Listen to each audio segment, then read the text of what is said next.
Updated March 8, 2019, 9 hours, 14 minutes and 20 seconds. The NRL's long-term gender advisor has said some players may well be education-proof, following a horror stretch of off-field incidents.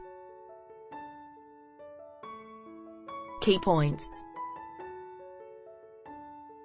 The NRL spends $8 million each year on player education and cultural change. A string of off-field incidents, including a number of players charged with assault, has marred the off-season. It's prompted the league to stand aside players charged with serious offences until the outcome of court proceedings, with several players facing assault charges resulting from the off-season. Professor Catherine Lumby, who has conducted evidence-based player education for the NRL over the past decade, said she did not know what more could be done. "I can only conclude, I'm afraid, that a tiny minority of players are education-proof," she told the ABC. "They know what to do but they don't care." Apparently, as the NRL launched its 2019 season in Sydney last night, it was still reeling from an off-season filled with player indiscretions.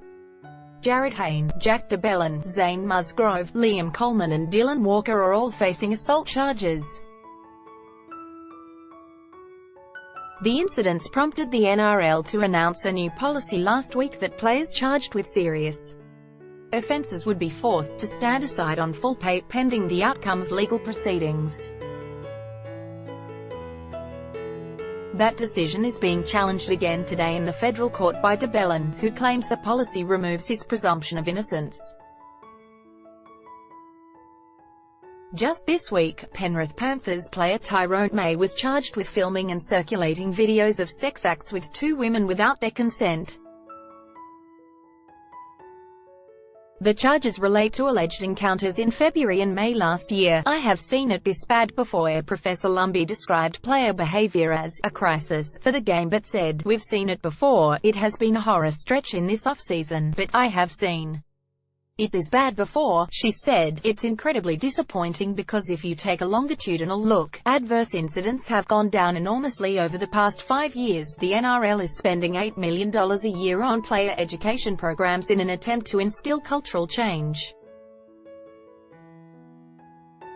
Professor Lumby has overseen 3 large research projects identifying current social attitudes and behaviours to better guide players. Her research has shown that 95% of players actually do the right thing.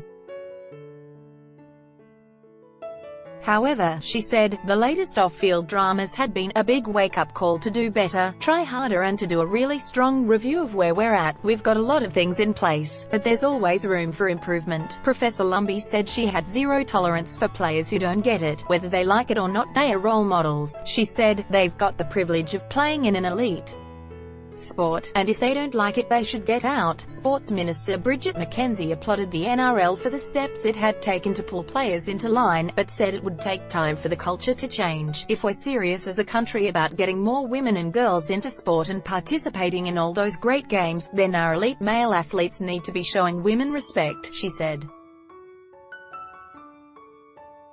Rugby league great shown sex tapper. Rugby league great Steve Mortimer said he had seen firsthand the need for cultural change among players. "Today I went and I saw a bloke that I absolutely respect in the game of rugby league, and I won't say who he is, but he showed me this on his iPhone and I just could not believe it, that they were having sex." He said, "I just thought,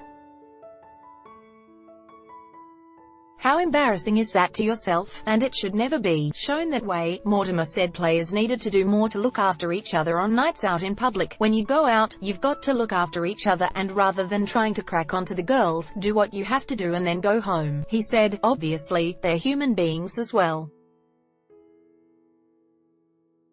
I just think it's not just the players. I think it can also be the young ladies who are looking for a little bit of notice that, oh, I've been taken out by a certain rugby league player, and that's just wrong," he said. Mr. Mortimer's comments came under fire on social media, with many on Twitter accusing him of victim blaming. "I don't know what the answer is to fix it up, but I do know that all clubs can do with a lot more ambassadors to settle the players down," Mr. Mortimer said. Topics: Sport, Rugby League, NRL, Community and Society, Women. New South Wales first posted March 8, 2019, 7 hours 11 minutes and 16 seconds.